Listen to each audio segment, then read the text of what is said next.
और उसके बाद शुरू हुआ ऐसा सियासी तूफान जिसमें सिर्फ एक बीजेपी सांसद ही नहीं बल्कि इतिहास, राष्ट्रवाद और आजाद हिंद फौज की भूमिका तक कटघरे में आ गई। नमस्कार, आप देख रहे हैं प्राइम न्यूज का डिजिटल प्लेटफॉर्म। मैं हूं आपके साथ पूजा मोहन पांडे। मामला पश्चिम बंगाल के बीजेपी राज्यसभा सांसद नागेंद्र राय उर्फ अनंत महाराज से जुड़ा हुआ है। राजवंशी राजनीति में प्रभाव रखने वाले अनंत महाराज greater Cooch Behar peoples association के एक धड़े का नेतृत्व करते हैं और 2023 में बीजेपी के टिकट पर राज्यसभा पहुंचे हुए थे।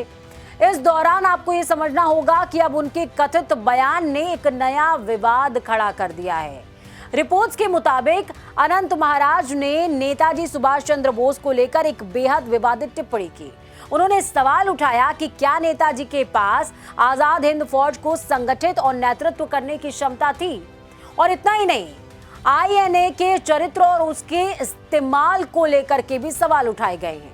यहीं से विवाद ने राजनीतिक रंग पकड़ लिया और जब विवाद ने राजनीतिक रंग पकड़ा तो उसके बाद राजनीति तो होनी ही है, क्योंकि नेताजी सुभाष चंद्र बोस सिर्फ इतिहास के एक नेता नहीं है। आजाद हिंद फौज सिर्फ एक सैन्य संगठन नहीं है। दोनों भारतीय स्वतंत्रता आंदोलन की उस धारा का प्रतीक हैं जिसने ब्रिटिश साम्राज्य को चुनौती देने के लिए हथियार बंद संघर्ष का रास्ता चुना था। इस वजह से ये विवाद हो रहा है। इतिहास ये जरूर बताता है कि आईएनए में बड़ी तादाद में वो भारतीय सैनिक शामिल थे जो द्वितीय विश्व युद्ध के दौरान जापान के युद्धबंदी बने।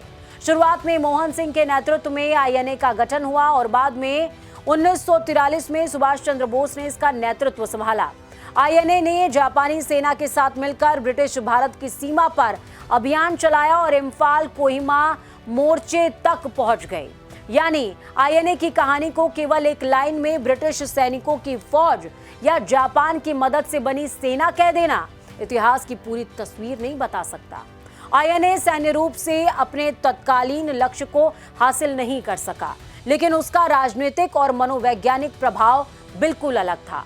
युद्ध के बाद आईएनए के अधिकारियों पर चले मुकदमों ने पूरे देश में व्यापक जनभावना पैदा की और इसीलिए इतिहास में आईएनए की भूमिका का मूल्यांकन केवल युद्ध के मैदान में मिली जीत या हार से नहीं किया जाता है। और इसी बिंदु पर अनंत महाराज के बयान को लेकर सबसे बड़ा सवाल भी खड़ा होता है।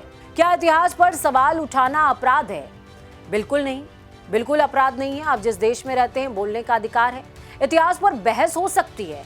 नेताजी के फैसलों, धुरी शक्तियों, जर्मनी और जापान के साथ उनके संबंधों, आईएनए की रणनीति, सैन्य क्षमता पर अकादमिक बहस भी होती रही है, होनी चाहिए भी। लेकिन बहस और निष्कर्ष के बीच बहुत बड़ा फर्क होता है।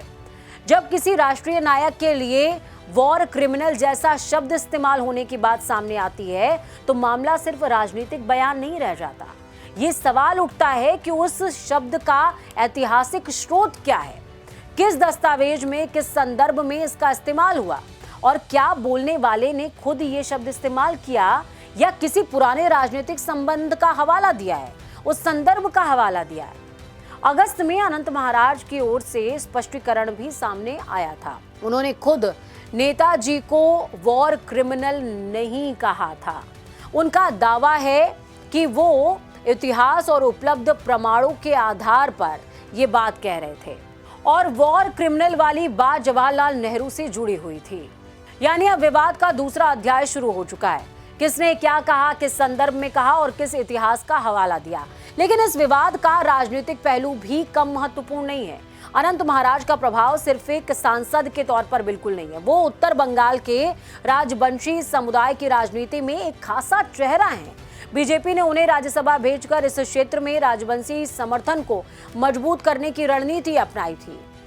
तो ये बयान इसलिए भी इम्पोर्टेंट है। उनका राजनीतिक इतिहास भी विवादों से बिल्कुल अछूता नहीं रहा। वो लंबे समय से ग्रेटर कूच बिहार या फिर अलग राज्य केंद्र शासित क्षेत्र की मांग से जुड़े रहे हैं और इसी वजह से उनकी राजनीति सिर्फ बीजेपी बनाम टीएमसी की सामान्य लड़ाई नहीं है, बल्कि उत्तर बंगाल की पहचान, क्षेत्रीय अस्मिता, राजवंशी राजनीति से भी जुड़ती है। और दिलचस्प बात यह है कि फरवरी 2026 में मुख्यमंत्री ममता बनर्जी ने खुद नागेंद्र राय को बंगाल के सर्वोच्च नागरिक सम्मानों में से एक बंग भूषण प्रदान किया था। ये कदम भी राजवंशी राजनीति के संदर्भ में काफी चर्चाओं में रहा।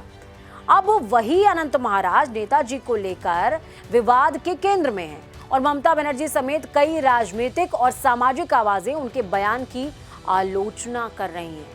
बीजेपी की तरफ से इसे व्यक्तिगत बयान बताया जाना राजनीतिक रूप से महत्वपूर्ण है और इम्पोर्टेंट है आपके लिए जानना भी, क्योंकि सवाल सिर्फ इतना नहीं है कि अनंत महाराज ने कहा क्या है, ये उनका व्यक्तिगत बयान है या नहीं है। बड़ा सवाल यह है कि क्या किसी सांसद को इतिहास पर व्यक्तिगत राय रखने की आजादी है, और अगर है तो उस राय की जिम्मेदारी कौन लेगा, कौन इसकी जिम्मेदारी ले रहा है। दूसरा सवाल, क्या नेताजी जैसे राष्ट्रीय प्रतीक को लेकर राजनीतिक बयानबाजी चुनावी राजनीति का हिस्सा बन रहा है। और तीसरा सबसे बड़ा सवाल जो आपके जहन में आना चाहिए, क्या इतिहास को समझने के लिए दस्तावेज पढ़े जाएंगे या फिर राजनीतिक मंचों से नए नए निष्कर्ष सुनाए जाएंगे। नेताजी के फैसलों पर बहस हो सकती है, इससे कोई मना नहीं कर रहा है। उनकी रणनीति पर सवाल हो सकते हैं। आईएनए की सैन्य सफलता असफलता का विश्लेषण हो सकता है। जापान और जर्मनी के उनके संबंधों पर भी इतिहासकार बहस कर सकते हैं, करते रहे हैं।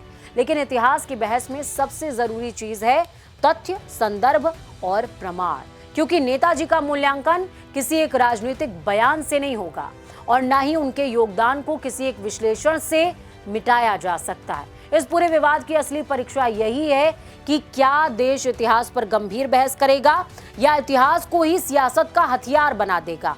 यही बहस का हिस्सा है, क्योंकि नेताजी पर सवाल उठाना एक बात है, लेकिन इतिहास के नाम पर आधा सच बोलना दूसरी बात है। और आज जरूरत किसी पक्ष के नारे की नहीं है, पूरे इतिहास की है, उसको समझने की है। आज के इस एक्सप्लेनर में इतना ही। मुझे दीजिए इजाजत। मैं पूजा मोहन पांडे साइनिंग ऑफ। लेकिन आप हमें कमेंट करके जरूर बताइए कि आप इस पूरे मुद्दे पर क्या सोचते हैं।